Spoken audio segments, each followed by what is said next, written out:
Hey guys, welcome back to RPO Restorations. Today we'll be talking about the other Z cars that Chevrolet offered during the 1980s and 90s. These cars were branded to play on the famed Z28 Camaro's history and reputation. They eventually formed a lineup over the full spectrum of Chevy's offerings, going from the compact Cavalier to the full-size Lumina. What they lacked in horsepower and torque, they more than made up for in handling and looks. And as the 90s rolled on, they became an entry level way for people such as myself to start getting a taste of the car world. They are the front wheel drive Z24 Cavalier, Z26 Beretta, and Z34 Chevy Lumina.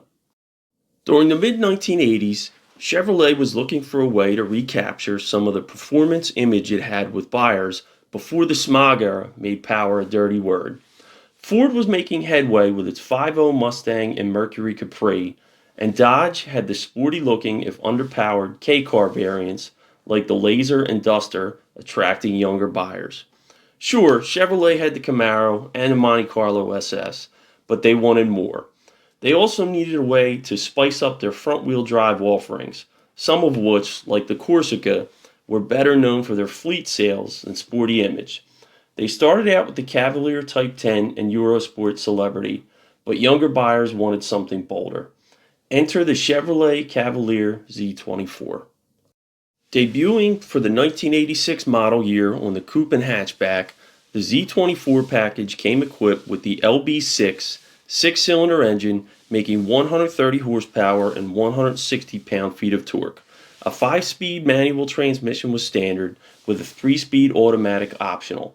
It added sport wheels, ground effects, a special front fascia, and an optional digital gauge package.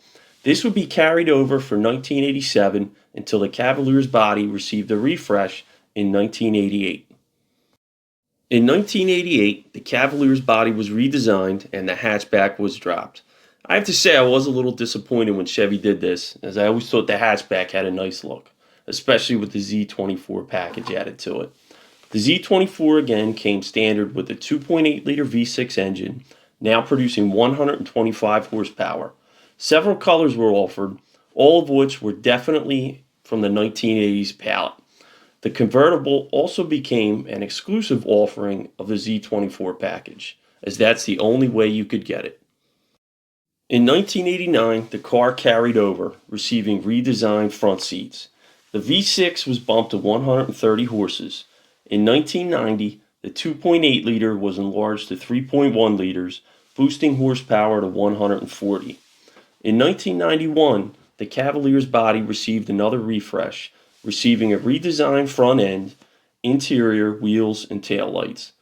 The Z24 continued on with minor changes, including the addition of anti-lock brakes in 1992, until the Cavalier received a complete redesign in 1995. The Z24 was kept in the Cavalier lineup, undergoing several engine and transmission changes until the car was replaced by the Cobalt in 2002. This gave it the longest production run of any of the front-wheel drive Z cars. Before we continue on with the next Z car, I just want to take a little bit of time and talk about my two favorite things, the Z24 Cavalier. The first is the quintessentially 1980s paint jobs that these cars received. I think it looks really good in the two-tone with the light gray lower. The second has to be those alloy wheels that all Z24 Cavaliers came with. I just think they are so 1980s. They're such a good, unique look that I think GM really hit a home run with these. And one more thing I got to talk about. I'm a sucker for a digital dashboard. I think the Z24 Cavaliers came with one of the coolest digital dashes to come out of this era. Now that we've talked about the Z car with the longest production run, let's talk about the one with the shortest if you only consider the name, the Chevy Beretta Z26. The Z26 was born out of the Chevy Beretta GT, GTU, and GTZ models that came before it. The Chevy Beretta GT debuted for the 1987 model year, the first year for the Beretta. Buyers got a 2.8-liter V6 engine, along with badging, a Z51 suspension package, which included larger stabilizer bars, firmer bushings, and performance struts and shocks, and 15-inch wheels equipped with Goodyear Eagle GT tires. As a side note, I think that the Eagle GT White Letter is one of the best looking tires that come out of this era, but that's another story. In 1989, Chevrolet added the GTU model to the Beretta lineup, adding an even stiffer FE7 suspension, special alloy wheels, a body kit and spoiler, and special badging. In 1990, the GTU model was replaced with the GTZ model, with the GT continuing to run. The GTZ replaced the 3.1-liter V6 with a quad-4 engine. Standard was a 5-speed manual get-drag transmission. Both models continued unchanged until the 1994 model year, when they were replaced by the Z26. The Z26 came with two types of powertrain options in its first year.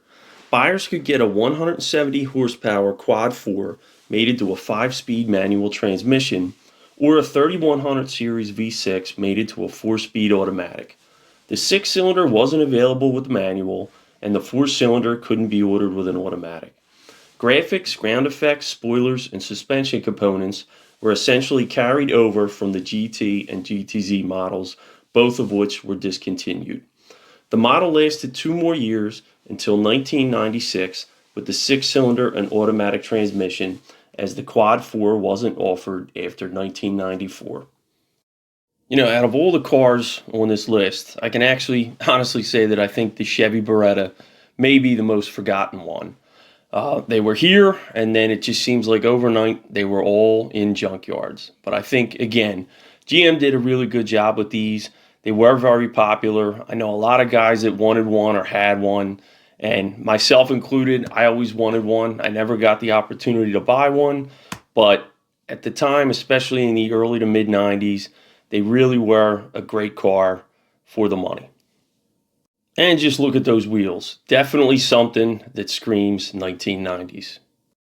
The final front-wheel drive Z car offered by Chevrolet in this era was the Lumina Z34.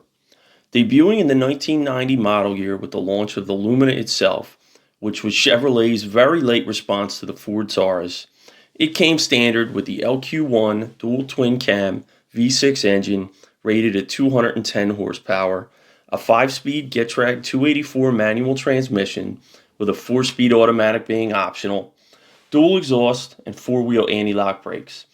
It was also equipped with aerodynamic front and rear fascias, the FE3 suspension package, side skirts, a rear spoiler, a louvered hood, and bucket seats. It was also the only Lumina offered with a floor shifter at the time, as all the other models only featured a shifter on the column. It was slightly slower than the Taurus, but handled better. It was originally offered in 5 colors, with the 6th color, the quintessentially 90s Mallee Blue, being added in 1993. The Lumina Z34 lasted 5 model years until 1994. After that, the 2-door Lumina was rebranded as the Chevy Monte Carlo. What do you guys think about these front-wheel drive Z cars? Something worth remembering or better off forgotten? Let us know in the comments section. And as always, if you hadn't hit that subscribe button yet, make sure you do so. Thanks for tuning in. I hope you enjoyed this video. I'll see you on the next one.